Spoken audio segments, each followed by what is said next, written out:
Bom, o noticiário da guerra continua, mas o mercado financeiro tem tomado um rumo que às vezes pode parecer estranho, porque hoje, por exemplo, o dólar voltou a fechar em queda e está terminando o dia com o menor preço desde 9 de abril de 2024, exatamente 2 anos que o dólar não volta a esse patamar, mesmo com as incertezas geradas pela guerra. E para analisar todo esse cenário, chegou a hora dela, Lucinda Pinto, a hora da análise. Lucinda, voltei. Boa tarde. O que explica esse dólar tão fraco ou é o real forte? Boa tarde. Boa tarde, Naka. É o dólar fraco. O real ainda está respondendo, na verdade, aos estímulos globais. Acho que tem dois parâmetros aqui que podem ajudar a explicar. Primeiro, é a ideia que a gente percebeu já ontem de que, embora essa instabilidade permaneça, existe a leitura de que os Estados Unidos estão com muita pressa para que o conflito se resolva, por conta do impacto que isso pode trazer para a economia e também para a política, para a popularidade de Donald Trump, que vai enfrentar aí as eleições de meio de mandato no segundo semestre. De outro lado, embora o mercado esteja se reposicionando para um cenário de conflito terminar antes do que se esperava, e isso provoca um ajuste em todas as posições globalmente, e aqui no Brasil bastante também, tem uma leitura de que os Estados Unidos vão continuar gastando bastante dinheiro, tem uma questão fiscal envolvida, né, nesse conflito, e isso faz com que o investidor continue nessa estratégia que a gente já vinha assistindo desde o começo do ano de diversificar suas posições. Isso beneficia emergentes, mas neste momento o que a gente nota é que há uma escolha específica por países que produzem petróleo. Então, antes, algumas semanas, a gente via, por exemplo, o peso chileno ganhando, porque era um país emergente. Agora são os países produtores de petróleo, aqueles que estão sendo os alvos, né, as praças buscadas por esse investidor. Que interessante. Então, ou seja, a gente dá para dizer que parte dessa movimentação mais recente da moeda americana aqui no Brasil é resultado muito mais do nosso perfil como economia exportadora do que qualquer outra coisa. A gente já estava recebendo dólares pela reorganização da alocação de dinheiro pelo mundo e agora também está vendo dinheiro para cá, já que o Brasil acaba se beneficiando de alguma maneira desse petróleo caro. É isso, e é tão interessante porque parece que até outras questões que poderiam favorecer ou atrapalhar o Brasil foram colocadas em segundo plano. A taxa de juros é uma delas. Então, o fluxo global está indo, inclusive, para países onde o juro está baixo. E aqui a gente, com o juro alto, obviamente que a gente também recebe dinheiro que está buscando carry trade, a gente tem esse movimento que continua com a Selic no nível que está, mas ele não é o determinante nesse momento quando você olha para o comportamento de outros mercados. A Colômbia, por exemplo, que está vivendo um problema bastante sério com a sua taxa de juros, também está recebendo recursos. Agora, até onde isso vai, é difícil a gente dizer. Hoje, parece que esse cenário ele deixa em segundo plano. Eleição, essa questão fiscal que envolve todas as medidas que o governo vem adotando.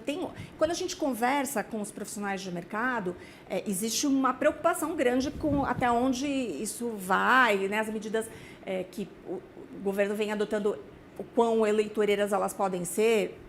Muitas estão olhando mesmo para a eleição, tem esse objetivo. Mas a reação dos mercados ela parece estar muito mais coberta mesmo por essa decisão do investidor global em buscar esses países produtores de petróleo. Dá para voltar a cogitar? Eu sei, é uma pergunta muito capciosa. Que sacanagem, Fernanda Cagal, perguntar isso para coleguinha aqui. Dá para voltar a pensar num dólar abaixo de R$5?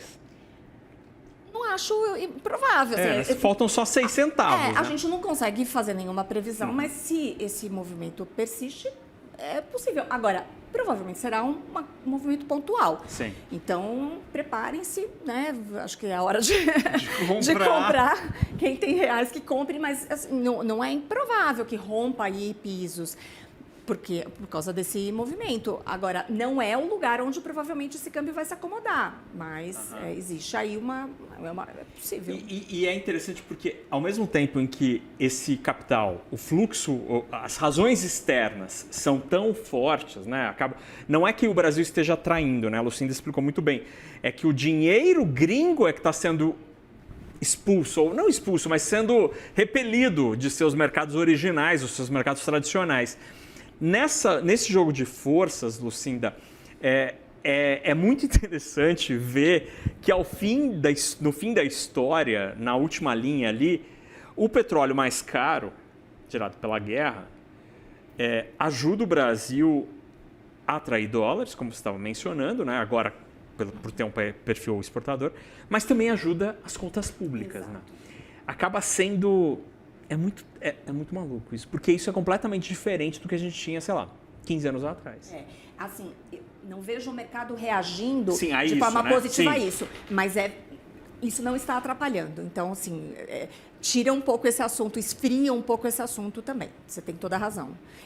Mas isso é ruim porque tira o calor da urgência. Falso positivo, exatamente, das medidas que o governo deveria estar pensando, ou que a campanha eleitoral deveria se debruçar sobre, e que talvez não seja assim porque o petróleo caro ajuda as contas públicas. Exatamente. Esse assunto da discussão do pacote para ajudar os endividados, isso é um tema que está preocupando bastante os operadores. Você conversa com as pessoas de mercado, esse é um assunto que preocupa, só que os preços não estão mostrando essa preocupação. Então, isso pode dar realmente aí pode acobertar, né, no fim das contas, o risco dessas medidas, de utilizar fundo de garantia para pagar a dívida. São medidas que não agradam, porque são medidas de curto prazo, não resolvem o problema, são entendidas como eleitoreiras, mas, de fato, quando a gente olha o dólar caindo desse jeito, alguém pode ter aquela leitura, não, o mercado está gostando, está aprovando, e não é verdade.